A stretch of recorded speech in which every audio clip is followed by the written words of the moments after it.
Dobré ráno, děti. Dobré ráno. Vítám vás ve škole. Abychom tu náladu měli ještě lepší, tak svému sousedovi řekneme něco hezkého, ano, co mu udělá radost. Tak, já začnu třeba. Patriku, jsi moc prýma kluk. Děkuju. Pavla, jsi můj nejlepší kamarád. Dneska vím o tobě, že hezky čteš. Jelenko, přeju tě, aby se dneska měla samé jedničky. Děkuju. Majočko, jsi tak prýma učitelka. Děkuju. Schováte si polštářky a vezmete si židličky.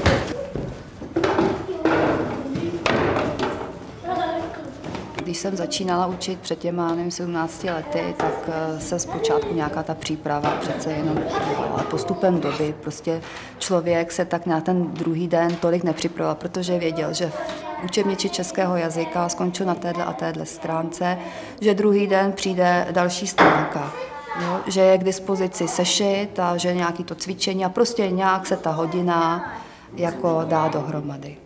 Ale teď to vůbec nepřichází v úvahu. Prostě mám plno materiálu, scháním si ten materiál, ofocuju si ho, připravuju se tak, aby nevystačím prostě s tou učebnicí. Prostě o té práci daleko víc přemýšlím, než teda tenkrát. No. Jakou lidé mají barvu kůže? Romští asistenti používají ve třídě romský jazyk, ale spíš asi v mé třídě ty děti to učí. Snaží se nějaké ty základní slova prostě jim přiblížit, protože děti ve třídě romsky neumějí. Běžně tento jazyk nepoužívají. Takže těm dětem předává takové ty prvky romské kultury. Je to asi tím, že tu svoji komunitu romskou zná lépe. Chcete i světle růžovou? Ne. Ještě nějakou barvu kůže můžu?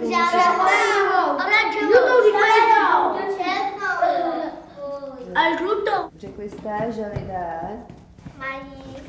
mají takovéto barvy kůže. Ne. Tak Pavle, vyber si barvu, kterou ty jsi si vybral pro svoji barvu kůže. Jo. Tak si vem. Radku. Bílou. Ty jsi si vybral bílou. Radku, proč jsi si vybral bílou? Protože mám sice světlou, ale říká se tomu bílá. Ty děti své tělo znají, že ví teda o své barvě kůže, ale tím, že část svého dne spolupracují nebo jsou ve třídě, jsou spolu, tak ty děti mezi sebou ty rozdíly nedělají. Pokud si vzpomínám, tak třídy tenkrát, nebo moje třída hlavně, tenkrát vypadala tak, taková klasika to byla. Ano. Řady stolů za sebou, lavic, vepředu katedra, tabule, nějaká ta skříň, nástěnka a před tabulí nebo za katedrou jsem seděla nebo stála já. To znamená, žáci většinu hodiny seděli v lavicích, já před nima, hovořila jsem, občas někoho vyvolala a před 2 lety byla naše škola oslovená, zda bychom nechtěli od 1. třídy zkusit začít vyučovat podle programu Začít spolu. A protože v té době 1. třída připadala právě mně, takže konkrétně jsem byla oslovena i já. Překvapilo mě, jak děti jsou nápadité. Ale co mě možná ještě více překvapilo, jak si volí činnosti, třeba když mají děcka hotovou práci a mají čas, co si vyberou. Takže v 1. třídě třeba nejvíce inklinovali k hrám a stavebnicím. Později přecházeli do ateliéru. A dneska, když mají volno, tak si vezmou knihu nebo encyklopedii a začnou si v ní listovat, prohlížet, číst. A to je, myslím, příjemné zjištění. Jste zvědaví, jak to vypadá? Možná pro někoho to bude vypadat až strašidelně. Jo. Ale doopravdy takhle v tom našem tělí. A tím ne. Prostě když si teď představím, jak bych asi dříve o tom lidském tělu třeba děti učila, jo, tak bych asi sice třeba model si připravila, ale žádné takové to rozebírání, že by si to děti mohly osahat, jo, podívat se na to, ptát se mě, jo, takže asi bych tu výuku vedla tak dříve, že bych jenom já vykládala a vykládala bych třeba i věci, které už dávno děti vědí a které je třeba nezajímají a nedala bych jim prostor, aby se mi zeptali, co je zajímá, že ty děti se mnou spolupracují, že to je taková forma dialogu mezi mnou a dětmi. Jak může ťukat srdíčko? Když tomu druhýmu si dáte hlavu na srdíčko a budete poslouchat, tak tam přesně zjistíte, jakým tempem, jakou rychlostí to srdíčko pracuje. Učivo několika předmětů je propojeno do celého dne. Jde o takzvané učení v souvislostech. Takže si myslím, že ty děcka víc vlastně té látce porozumí, že ji chápou z různých pohledů. Že teda ví, že teď není jenom psaní, teď není jenom čtení, ale že to učení v souvislostech má pro děti daleko lepší význam. Třífázový model výuky. Proč třífázový? Protože nejdříve ty děti se snažíte nějak vtáhnout, aby byly potom iniciativní. Pak teda následuje vlastní výklad, ale ne je to výklad můj, ale vlastně zase do toho snažím při tom výkladu vtáhnout ty děti, aby se ptali, aby měli možnost si všechno vyzkoušet, osahat. Pak na závěr ta třetí fáze, to je taková jako rekapitulace. To už záleží na jakou použiju metodu, prostě záleží to na mé fantazii. Dalo mi dost práce říci těm dětem, že mnohé věci nejsou tak důležité, jak ostatní dospělí si myslí. To znamená, že pokud si vezmou pastelku do ruky a oni se mi začali ptát, mám správnou tu pastelku? Já říkám, teď je to jedno, jakou si vezmeš pastelku. A pro ně to bylo něco divného, že to je jedno, protože tam jim přesně řekli, teď budeme kreslit domeček a vezmeme si tu a tu pastelku a oni prostě ji vzali. Tyhle ty děti jsou daleko samostatnější a snažila jsem se je vlastně, aby si sami rozhodovali o tom, co udělají a proč to hlavně udělají, aby byli zodpovědní za to, že to udělají tak a tak. Aby prostě dokázali vyjádřit to svoje já. Srovnejte to děvčata, tady podle toho obrázku, to srdce, v kterých místech je. Tak jako v prostředku je. Když jsem postupně do výuky začala zařazovat jednotlivé prvky programů, tak některé věci se dařily, jiné se nedařily. A když kolikrát přišly dny, kdy jsem měla pocit, že ten den jsem ty děti vůbec nic nenaučila, jo, prostě ten den nevyšel podle mých představ, tak pak jsem teda šla domů sklíčená. Jo. Přemýšlela jsem o tom, jestli vůbec je to pro ty děti, není. Jo. A takže celkově jsem na ten program v těch počátcích teda nahlížela skepticky. Moje kolegyně z práce vidí teda, jakou s tím mám velkou práci a nenašla se kolegyně, která by byla ochotná v tom takzvaně jet se mnou. Prostě pokud tu práci tolik nemají rádi, jako mám jí ráda já, tak prostě nikoho nepřemluvíte k tomu. Ale když vidíte, jak se dětem daří, jak učivo neberou jako nutné zlo, ale spíš jako zábavu. A při té zábavě ale se naučí, mají ty vědomosti a znalosti, tak pak myslím, že to stojí za to.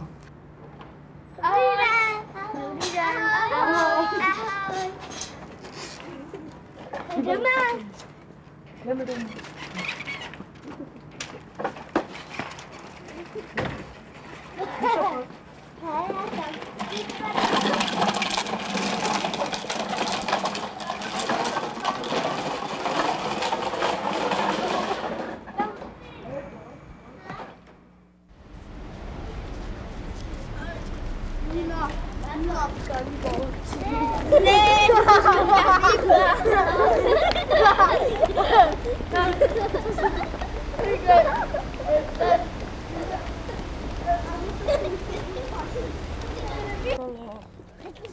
My chceme pro ty děti co nejlepší, že? Aby ty děti nemuseli žít tím způsobem, co žijeme my. Já mám třeba z 9 let tu školu, ale nedodělal jsem, hudební školu jsem dodělával, jsem topič, jeřabnický průkaz mám a přitom tu práci není. A to by nechtěl, aby Julinka tohle prožila, co my. Já si myslím, že kdyby zvládla tu školu i třeba i maturitu, takže by tu práci mohla dostat, kterou se vyučí, že by ji mohla dostat. Protože člověk, když se snaží, tak tu práci dostane. Adnan nikdo nesedí mimo kruh, protože by se cítil sám. Takže já vás vítám v úterý ve škole a dneska v ranním kruhu si máme spolu povídat o tom, o čem jste se bavili s rodiči. A já předávám slovo Julině. Manželka, tak já jsem se dozvěděla, že jsem se narodila Ostravě Fifejdy. Potom jsme šli domů, mamka mě oblekla a já jsem šla spát. Jednou si žádá, že chce být letuškou, jednou chce být sestřičkou a prostě já si myslím, pokud to dítě se tak bude učit dál, jak teďkom, že má ty jedničky, dvojky, jo, tak čím si vybere, ať si to vezme sama, čím bude chtít, pokud jí to půjde. Já bych chtěla být lékařkou. Automechanikem. Ještě nevím. Kuchařkou. Prodavačkou. Zdravotní sestřičky. Když si připravuju nějaké téma, tak se snažím vycházet z toho, co už děti znají. Proto často tvoříme takové domácí úkoly společné s rodiči, abych se dozvěděla, co se v té rodině běžně dělá, co už děti znají z praxe a z toho potom vycházíme ve škole. Máte miminko? Vy máte? Ne. Vy máte pančelko miminko? My máme miminko, já už jsem babičkou. Mačka Ivanka už má miminko. No, ty si pamatuješ, jak se jmenuje? Zpočátku bych řekla, že to byl pro mě šok. Řekla bych, že jsem si myslela, že to půjde všechno hladce. Vůbec jsem netušila, jaká je práce s romskými dětmi. Vůbec jsem netušila, že to bude náročné, ale zároveň hezké. A byly dny, kdy jsem si i poplakala, protože jsem nerozuměla tomu, jak s nimi zacházet, jak s nimi mluvit. A až časem se to všechno poddalo a práce se mi začala líbit. Ukážeš mi to tvoje miminko?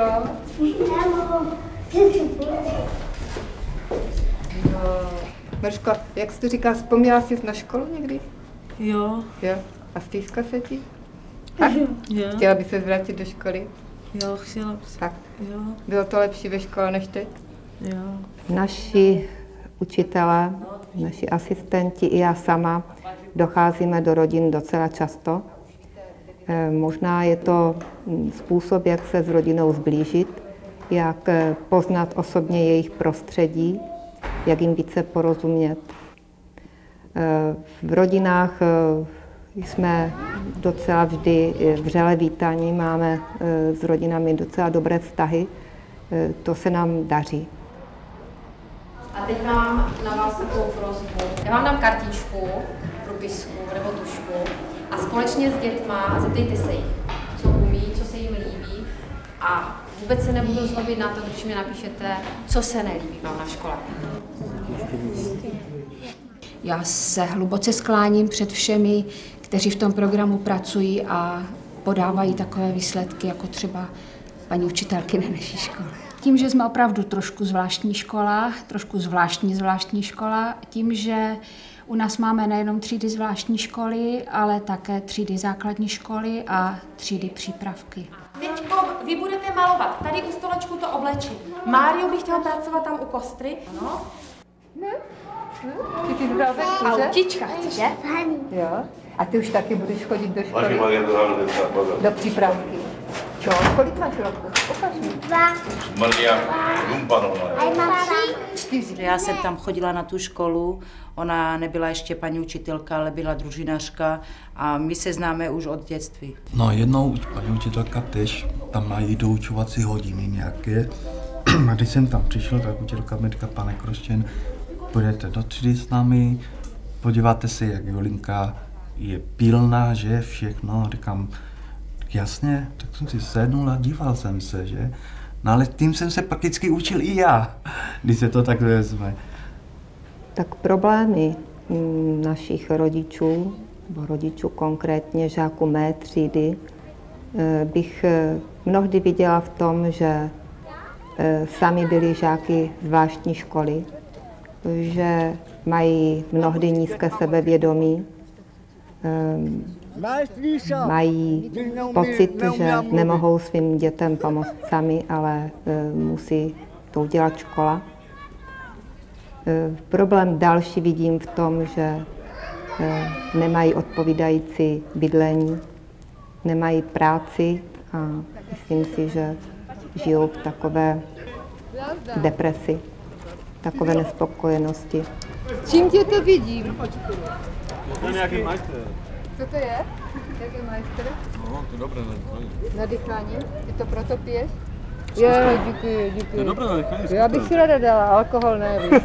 Já bych potom zpívala, ale to byste se mnou nevydrželi. Davide! Běžte nahoru, paní Čelko, oni fetujou, oni normálně baráku fetujou. A co fetujou? Toluem? Toluem. Tak. Když to někdo čichá, tak ale může i zemřít. Tam jich je tak 50 večer. Prosím tě. Jo, fakt. A i děcka? A i děcka, však právě ten David a to 12-13 rok.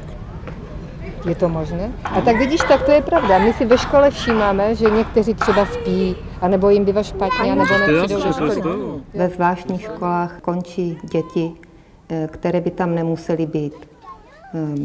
Je to někdy proto, že mají doma špatné hygienické podmínky, nemají dost podnětné prostředí, nemají doma hračky, mnohé nedržely tužku nebo pastelky v ruce. Taková spolupráce s rodinou je dlouhodobá záležitost. Troufám si říct, že to může být i otázkou generace u Rómů. Někdy stačí ten kontakt vybudovat s jednou, se dvěma rodinami, které mají možná dobré jméno, ostatní pozorují a poznají, že se snažíme s Romy spolupracovat, ne jim něco diktovat, být upřímní, nehrát si na někoho povýšeného a oni to berou. Často se nám svěřují s osobními problémy, někdy potřebují jenom o tom mluvit, někdy chtějí radu, někdy očekávají pomoc, ale v mnohých věcech jim pomoct nemůžeme. Tak když jsem tě učila, ty jsi už tehdy chtěla být kuchařkou, ne? Jo? A splnil se ti slib? Jo. Jo? Tvůj sen kuchařkou? A Braškovi vlastně taky, oba dva? A on už je vyučený? A ještě ne, teprve tam jsem měsíc. A baví tě to? Jo. Je, Liduško, děkuji moc. To voní. Je pravda, že to, co se teď docela nedaří, je mluvit o budoucnosti dětí, protože vidí, že v dnešní společnosti ani vyučení a vzdělání lidé nemají zaměstnání, tak si kladou někdy otázky, jestli je dobré investovat do vzdělání svých dětí. Dobrý večer, paní Kliba. Dobrý večer. Nevadí, že tu ještě do třídy? Vůbec ne. Nebudu vám překážet. To nevadí. A vy se máte stejně hotovo, že? A tak jo, no.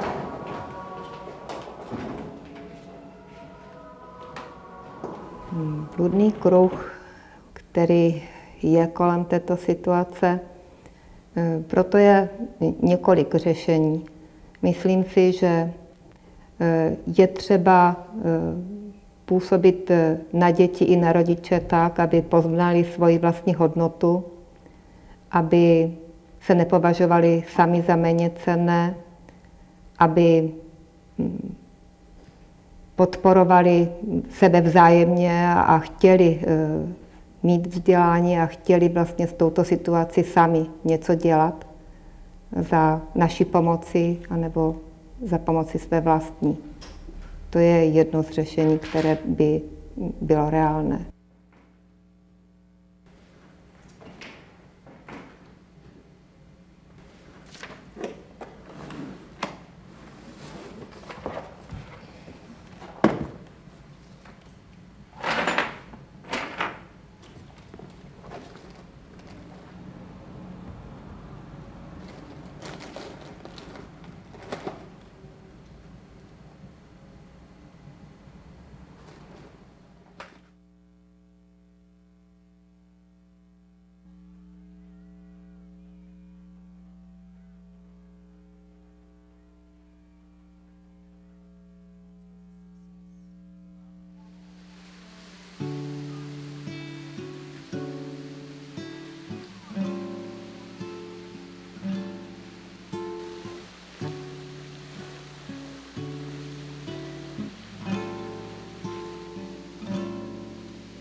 Káma vás je kvár, te chudel tu dva ste stár. Volám sa František Mižigar, ale všetci ma volajú Eku.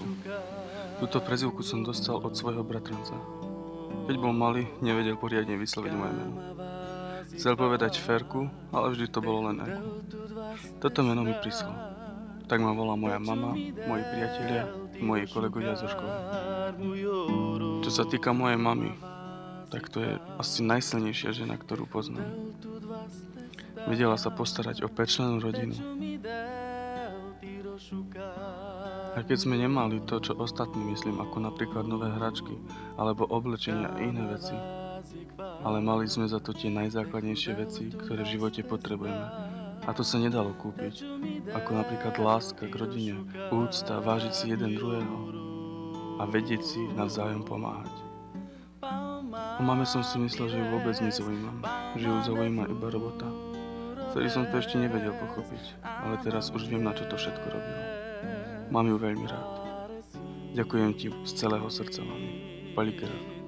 Palma pires, palma de furoves, amange paresi.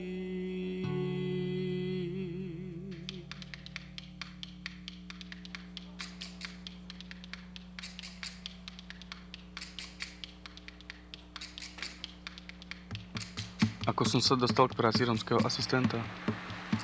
Nacvičovali sme s kamarátmi piesne v špeciálnej základnej škole a pán riaditeľ si ma všimol. Navrhol mi spoluprácu. Vtedy som ešte o práci asistenta nevedel vôbec nič, ale predstava práce s deťmi ma veľmi zaujala. Povedal som si, že to skúsim.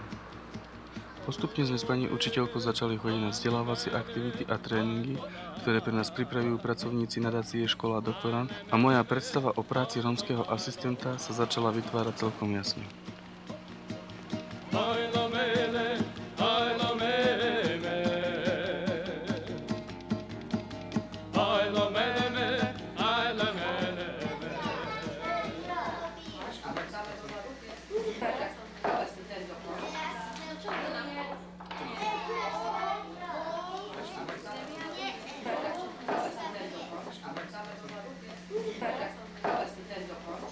Najúžasnejšie na tom je, že ma učiteľka Zuzka berie ako rovnocenného partnera. Spolu pripravujeme vyučovacie hodiny, spolu riešime problémy a snažíme sa nájsť tú správnu cestu na ich odstránenie.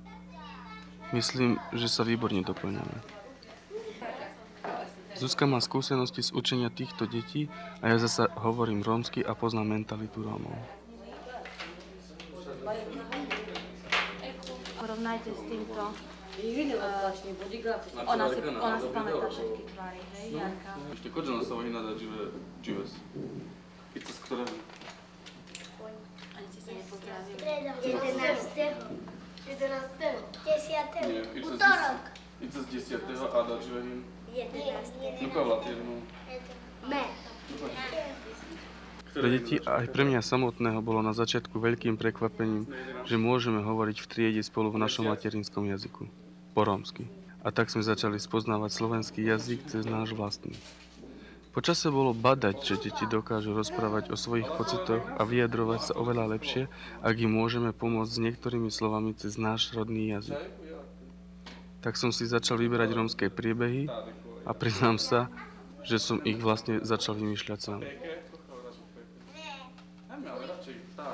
Odapio sa vyčindia akordle váši ste kerol púči, vyčindiale sa ako predtým pezecké zapáčindia, že kerol keleste púči. Ta piňa peského povedal, že väčšina zle spáva. Začíname vyučovanie radným stretnutím, rozprávaním príbehov v rómčine a deti si ani nevšimnú, ako sa zrazu dostanú do slovenského jazyka. Je to nenásilné a celkom prirodzené. Príbehy nám výborne slúžia ako vyvodenie nového učiva. Ojo Kováčis, sokerdia, taký odeko dám manuško ojo. Sokerdia rečunica os. Ostrádia. Ja Ostrádia od Šrúra a váš dáže peské vlastne váš dáže Ojo Kováčis giate Ostrável, co chudia. prasiatko sa dá spracovať. No a toto, čo to sú nakreslené, má prasiatko žalúdok a toto sú tie črievka, tak toto je vlastne goja. Tak si skúsime urobiť nejaké šipky a napísať niečo? Áno. Skúsime? Takže napríklad, čo je z tejto časti, čo je napríklad z toho tu. Čo je toto? No, čo to bude? Nie, toto. Slanina. Slanina? Bale vás? Poď napísať, Jarka, že to je slanina. Poď.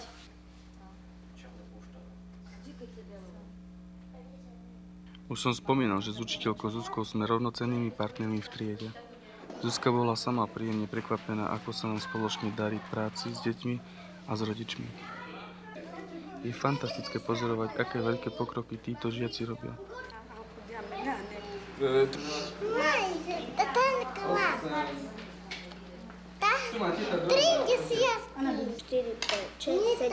Môžeš vybrať, čo chceš. Raz, dva. Spočítame. Jara, nekupuj tam. Dobre, ešte nám vyjde. Šuky, A koľko stále, Jarka? Skoro nie. Hej, tu nám. 5. Tak napíš tu nám 5 korun. Čo to nám je? Tu nám. Zemiaky, cibulu, do čoho to všetko nastáme? Goja. A červenou, goja nám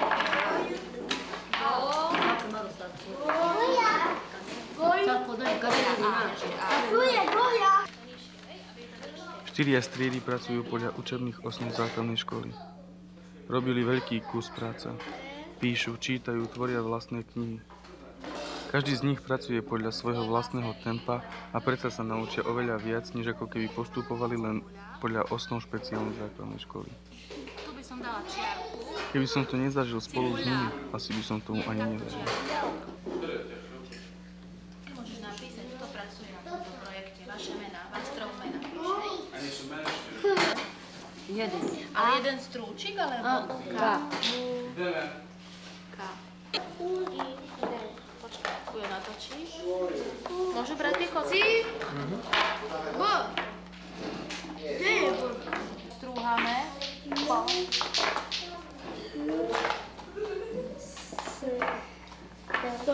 Dáme cibuľu. Podľa mňa je veľmi dôležité, že si deti vlastnú kultúru prinášajú do triedy.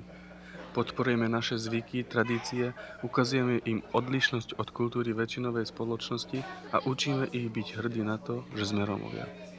Učíme sa, ako má spolunažívanie všetkých kultúr a raz v skutočnom živote vyzerať. Posúva nás to dopredu. Deti sa prezentujú tým, čím sú výnimočné. Čím viac sú vtiahnuté do takéhoto života, keď môžu zažiť svoj úspech, tým viac sa snažia byť lepšími.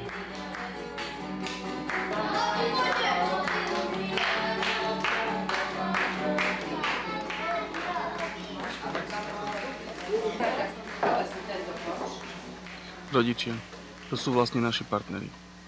Aj keď mnohí z nich nemajú vzdelanie, každý môže prispieť tým, čo vie. Vidíte, mamičky pripravujú spolu s deťmi goja. Je to naše, typické a nedrahé jedlo. Iní rodičia zasa rozprávajú o svojej rodine a o ich zvykoch. V škole sa cítia príjemne. Na rodičov vždy vplyvam pozitívne. Snažím sa opísať dobré vlastnosti ich dieťaťa, ukázať jeho pokrok, pochválim dieťa a potom spolu diskutujeme o tom, ako môže rodič pomôcť, aby dieťa malo ešte lepšie výsledky. Spolu so Zuzkou rodičom ukážeme pracovné listy, vytvarné práce a knihy, ktoré dieťa urobilo v škole. Často sa mi prihovárajú aj rodičia detí, ktoré nechodia do našej triedy. Vidia vo mne akéhosi spojenca, človeka, ktorý pochádza z ich kultúry a pomáha ich deťom v škole. Škola a deti ma ovplyvnili natoľko, že som začal študovať na strednej umeleckej škole klasický spev. Chcem pracovať s deťmi a chcem sa venovať hudbe. Odovzdávať deťom všetko pekné, čo je v nás.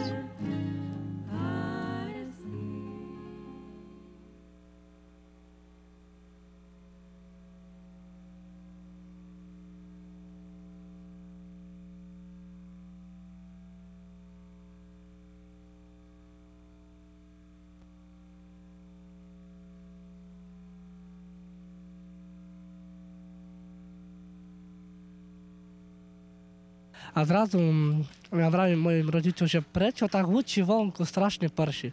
A mama ma pokojila, povedala, že to nie je tak prší a že neboj sa. A potom zrazu taká jak mlá, jak tma prišla. A to už šla tá vlna, to z pekľan, z Oských pekľan. No už každý kričal, že ide voda.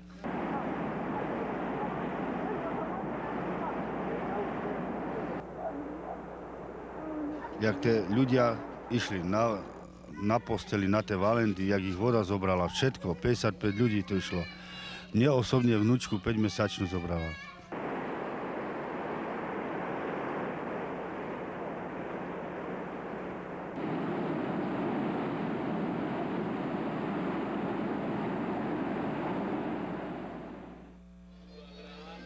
Jaromnice sú pravdepodobne najväčšou segregovanou rómskou osadou na východnom Slovensku. Žije v nej približne 3000 Rómov. Pôvodne to boli dve obce, Jaromnice a Močidlany, ktoré rozdeľoval potok Svinka. Životné podmienky jej obyvateľov boli vždy zlé, ale situácia sa výrazne zhoršila po povodni, ktorá osadu postihla v roku 1998. Následky povodne boli strašné. 40 ľudí mŕtvych, medzi nimi deti, chatrné príbytky doslova a do písmena vzala voda. V osade zavládla bieda a beznádej.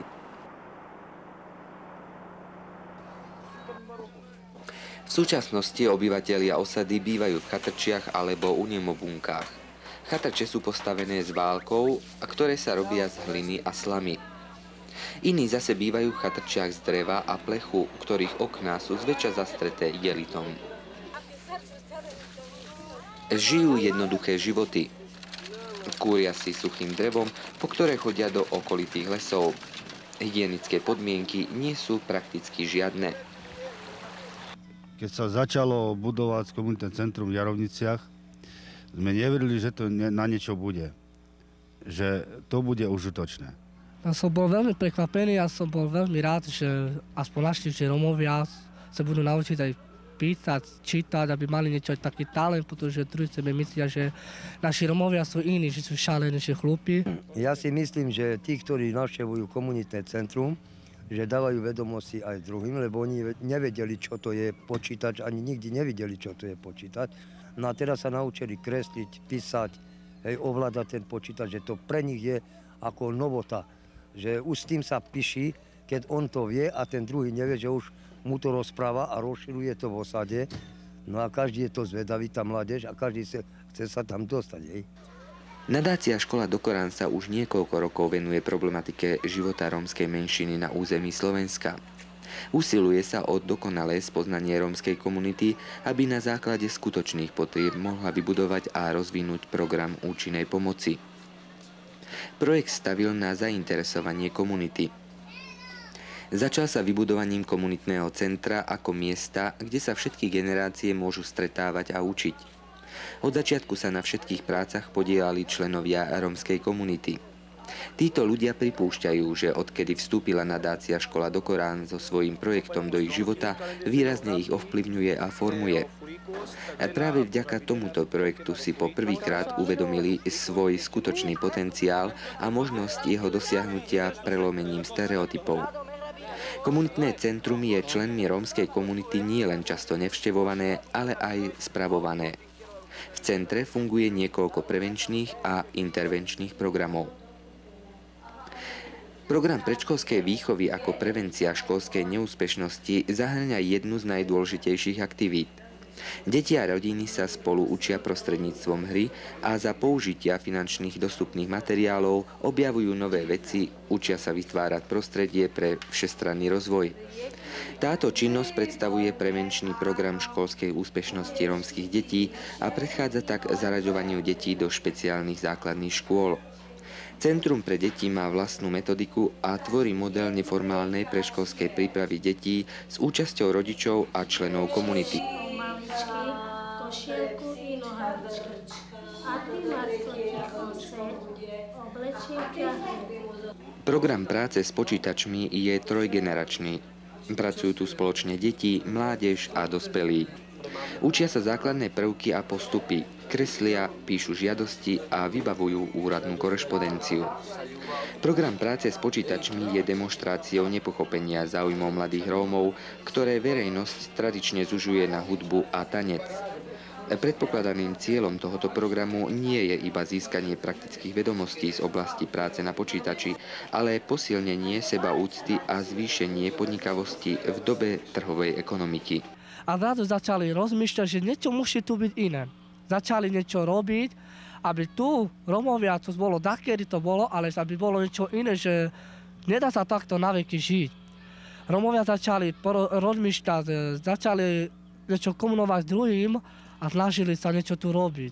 Zmeniť svoj život a žiť novým životom. No moja manželka nevedela čítať, písať a naraz sme išli ako na úrad práce sa podpísať a ona má celú kartoteku popísanú ako s križíkmi.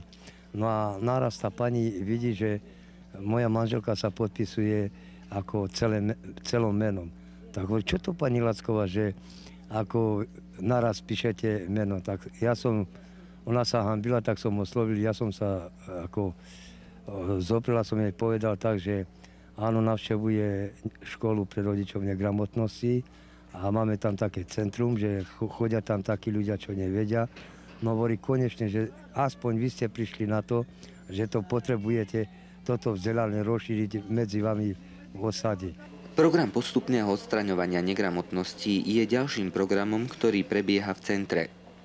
Program sa zameriava na mladistvých a dospelých Rómov, ktorí sú druhotne negramotní a nemali možnosť navštevovať či ukončiť v minulosti školu.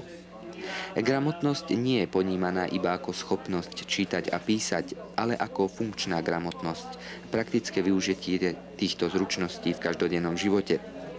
Preto sa pre členov komunity pravidelne pripravujú neformálne vzdelávacie aktivity, počas ktorých si môžu doplniť vedomosti a zručnosti z oblastí, ktoré sú pre život v spoločnosti nevyhnutné. Dôraz sa kladie na pestovanie hrdosti na svoj rómsky pôvod, budovanie pocitu rovnoprávnosti a hľadanie možností bezproblémového spolužitia s majoritným obyvateľstvom. Osobitná pozornosť je venovaná rómskym žiakom z Jarovníc. Väčšina z nich navštevuje špeciálnu základnú školu nie preto, že trpia mentálnym postihom, ale kvôli svojmu jazykovému či sociálnemu handicapu. Tu sa deti zoznamujú s históriou a kultúrou Rómov na Slovensku a vo svete. Filozofiou projektu je budovať u rómskych detí hrdosť na svoj pôvod a prebudiť v nich vôľu stať sa vzdelanými a váženými Rómami. Cieľom projektu je reintegrácia žiakov na základnú školu bežného typu a možnosť ďalšieho vzdelávania. V triede žiaci postupujú podľa učebných osnov základnej školy. Deti prichádzajú k nám zo základnej školy. Väčšinou ide o deti, ktoré nezvládajú učivo a učebné osnovy požadovaného typu školy. Príčinou sú komunikačné bariéry, absentuje predškolská výchova, a tieto deti pochádzajú zo sociálne zanedbaných rodín, kde sú problematické bytové podmienky.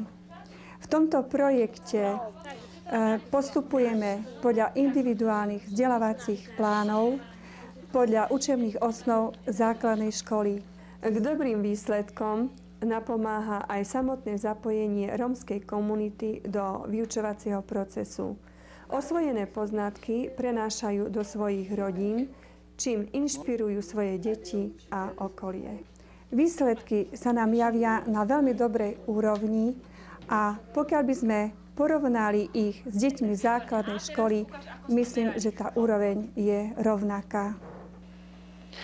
Veľmi dôležité je pochopenie procesu čítania, jeho mechanizmus, to bôž, že deti hneď začínajú čítať v slovenskom jazyku a nie v materinskom.